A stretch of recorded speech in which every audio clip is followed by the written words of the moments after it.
Hi there, it's Gabrielle Nicolay from SpeechKids, where we teach little kids to talk and we help parents understand their little kids. And today I am delighted to have Emily Griffin with me. Hi, Emily. Hi. Emily is a psychotherapist in private practice. Her practice is called I'm going to get it wrong. Happy Parents, Happy Babies. Got it. And yay.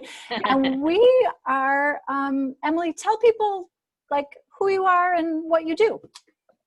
Sure.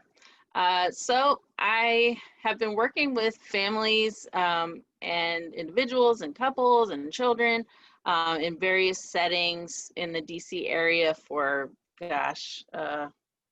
over 20 years now, maybe. I maybe don't look that way, but I also have a 20-year-old and I have a 14-year-old and I have an 8-year-old and a 7-year-old and a little toddler who's 15 months old. You're doing all the life stages at the same time. I am, and they absolutely inform my practice because they're all so different. They're all their own people. I can't do just kind of cookie cutter down the line with them. They're all different. And I'm still talking to, it's amazing. And they're so dynamic and they're always moving targets. And I find that the moving target concept is something that comes up with families that I work with to help them with understanding, navigating parenthood, because, it's like, I find that a lot of times they're like waiting to get through the hard thing and they're holding their breath, and then eventually they feel like, then it's easier, right? Well, yes and no. I had this exact conversation with a family yesterday who was asking me literally the same question, like, when is this going to get easier? In 2 years? In 3 years? Like, they wanted me to like tell them the deadline. But it's true, right? This is parenthood, especially, and childhood, really, right? Being a person is a constant state of evolution. And so, but I'm not sure that anything or anybody prepares us for that when we become parents. So maybe we can talk a little bit about either your journey or the journey that you take people through who are coming to you, families with young kids who either are experiencing turmoil because they've had one, or they're maybe adding somebody to the mix. Can you talk about is there a process that families go through as they become a family?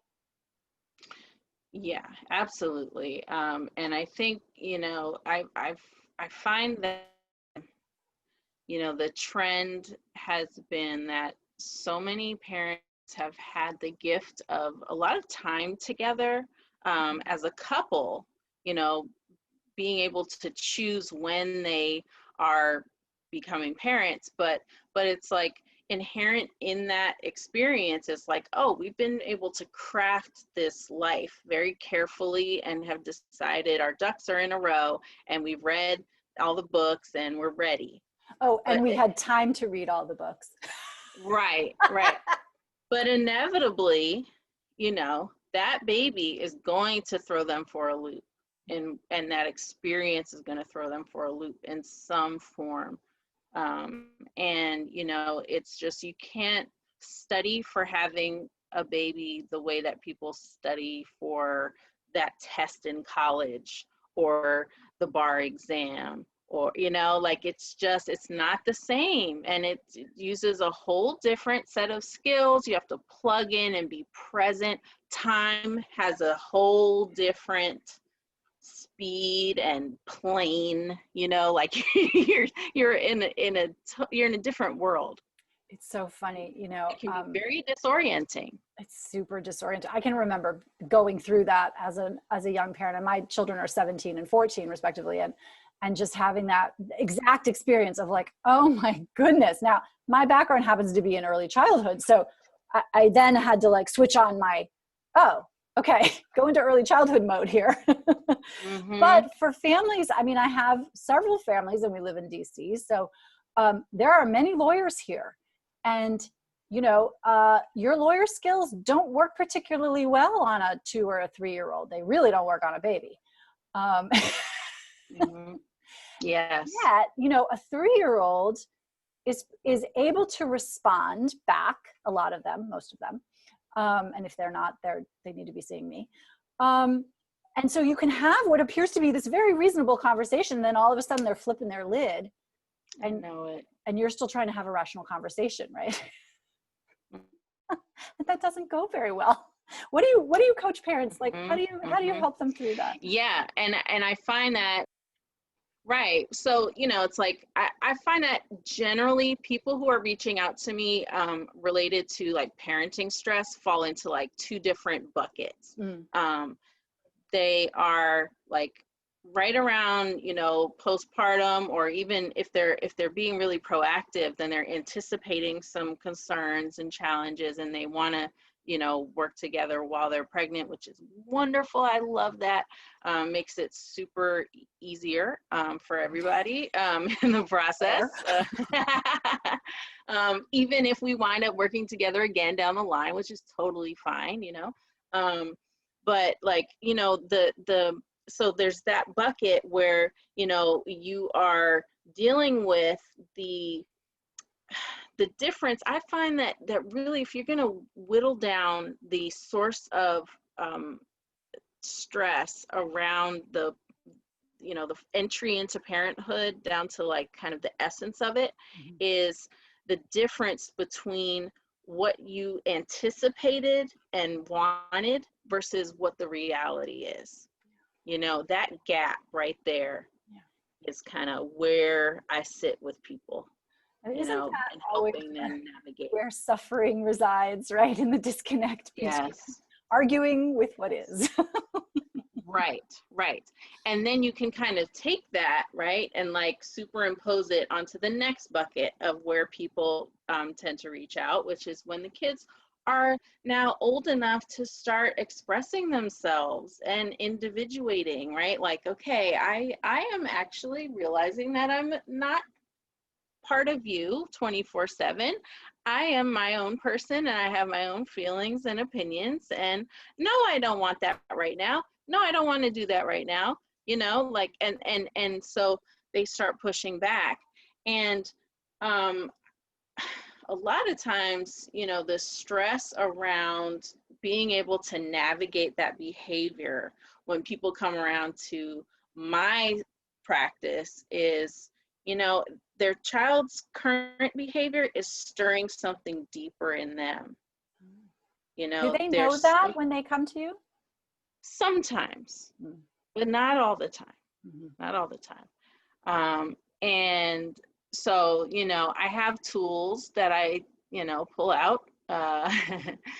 But it's really, you know, it goes back to what you were talking about with that evolution. You know, it's like we think that once we're adults, we're like, oh, we've arrived and we're grown-ups and we're done developing. Well, actually, once you become a parent, then you are now entering the next phase of your evolution. And it's not just about, you know, guiding them. They're teaching you a lot too. Yeah, that was a big, I don't know if it was a big surprise to me, but it's something I'm keenly aware of, is like, hang on, you're not the only teacher here. Yes. And you know, there are some, if you listen around enough, you'll find people who say that the children who come to your life are the ones that are the people they came to teach you what you most need to know, right? Yes. And it's interesting because they do, you know, our kids can really push some serious buttons that either they installed or people in our past have installed, right? And really make us confront some things that we probably got really good at not confronting in our adult lives, because we built up all these academic and professional and emotional walls around that. And here comes little Miss Thing, who doesn't have any of that because she hasn't been here long enough. And poke, poke, poke, right? Right. Yeah. Absolutely. So, and then, sorry, go ahead.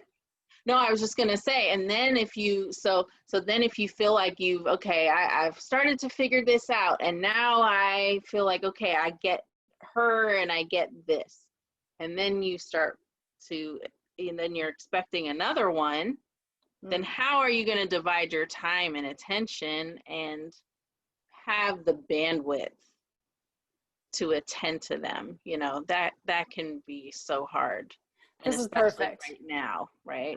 Yeah. Well, yes. I mean, then we could talk about like parenting in a pandemic is like a whole Right. other thing that Yeah. I'm not sure we even want to get into right now. But this is funny because I have a lot of, there are many people who listen to this who are either welcoming their second child, possibly their third, right? But young families. So let's say you have made it through the first couple of years, you know, the baby is still alive. There's a new baby coming. Often I have parents, I don't know if this is true for you, who before the new baby is born, parents are preparing, but what they're not prepared for is the 6-month-old and the 3-year-old dealing with each other. I get comments a lot like, oh, he's fine with the baby. He's happy about the baby. He loves the baby. And sort of that gets to be the message. And then the baby turns 6, 7, 8, 9 months old. And now all hell is breaking loose because, well, you tell me why.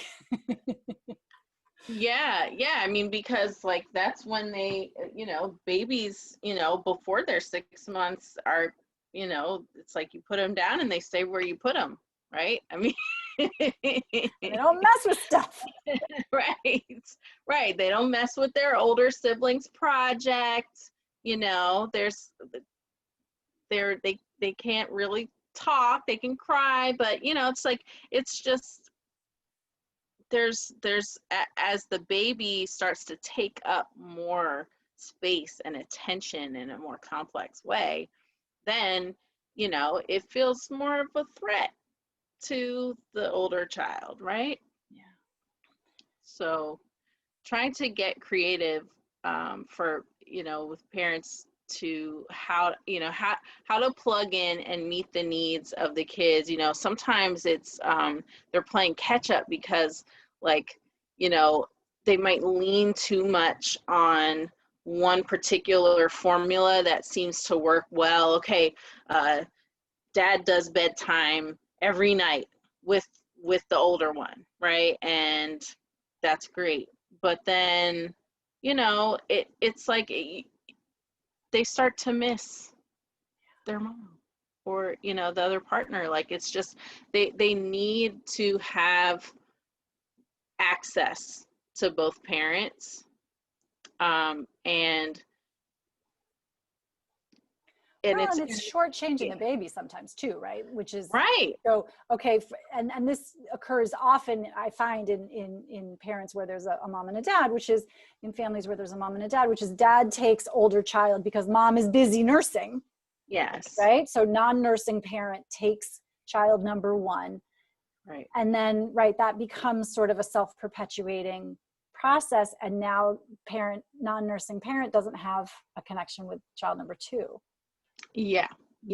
And so sometimes, in the work that I'm doing with families, I'm plugging in with them to see like, how can we look for other options with adapting and adjusting, with like where the current stressors are, so we can free up some energy and time, and plugging in with each other in different ways.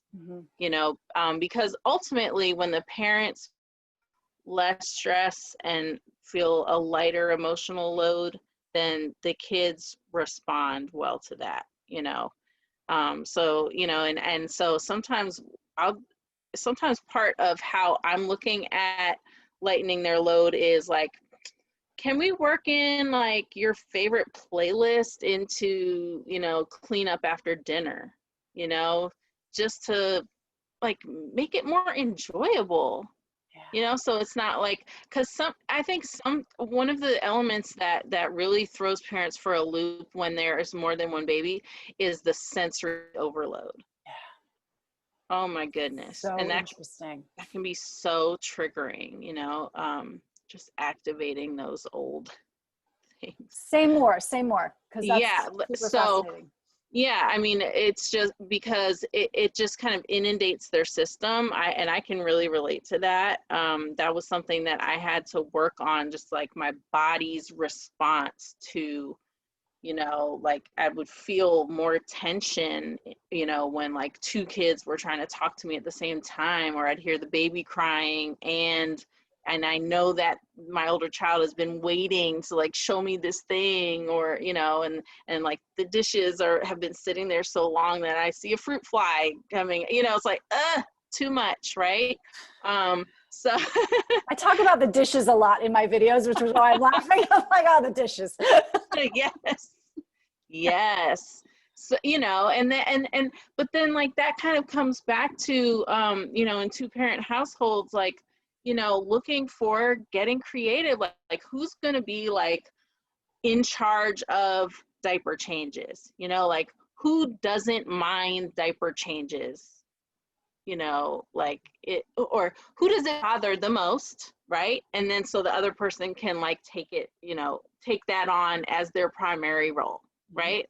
Mm-hmm. And so like looking at divide and conquer, but like taking a team approach, and looking at the whole thing as an adventure, like looking for moments of levity and things that you can laugh at is so important for, kind of building the bandwidth, and navigating this transition. Yeah. Gosh. I'm just gonna. My internet was unstable, of course, but it's now, so we're good. It's so interesting. I'm hearing you say, it's not all serious all the time. Sometimes purposefully and purposely injecting fun, like programmed fun, into the mix is what it takes to sort of just get you out of a funk. Absolutely. Yeah. And, and I do feel like right now the context of our bigger world is important to mention right now. We are feeling the weight of systemic racism not having been addressed for a very long time. And, there are a lot of people, especially in our area, who are used to being, more actively standing up and wanting to show up to protest and wanting to do these things that like having little kids, it just doesn't connect. And then like we're going into virtual learning again. So like you're really, home based in a, there's a whole other layer of that on top of dealing with the COVID stuff, right? It's just, there are all of these layers, we're going through this existential crisis. That's so interesting. So not only does it being a parent sort of involve a tremendous role shift that all parents have to go through in a big evolution, and that's sort of a constant set of changes that occur probably until the kids are 26 years old or more, if you can establish then an adult relationship with your kids, right? Which I'm starting to have to do, and you're doing, Yes. and it's like a whole different animal, right? Yes. Mm-hmm. But then on top of that, in this moment, we're also being sort of stripped of, to your point, our activist selves and our cultural selves, because we can't go out and enjoy live music or a movie or a concert. Like, so there's all of the external parts of our being are sort of really tamped down right now, and then the internal parts are really ramped up right now. Right. And we can say in theory that we can, like get creative with our sense of community, right? With like, oh, get on a Zoom call with your friends or whatever. But like, if you have these demands of your, from your children, and you also have Zoom calls for work, or, and you have, the obligatory grandparent Zoom call to, like whether you feel like doing it or not. Sometimes you do, sometimes you don't, right? Yep. So there are all of these things that are pulling at us and really impacting our bandwidth when our children need us. So, I'm to borrow the concept of Zoom, I'm zooming in, you know, really trying to kind of pull away the noise and wrapping around that parent who has asked me for help, so that we can build back up that bandwidth in a meaningful way, so they can feel like, okay, I am not helpless. This is not hopeless. I can call on my past resilience and the resilience of my ancestors and my support system, and what this partnership is about, what this parenting relationship is about, and make the most. You know, like, this is life happening. We can't all just go to sleep and wake up months from now, which sometimes we just wish we could, right? But so what are we going to do with our day?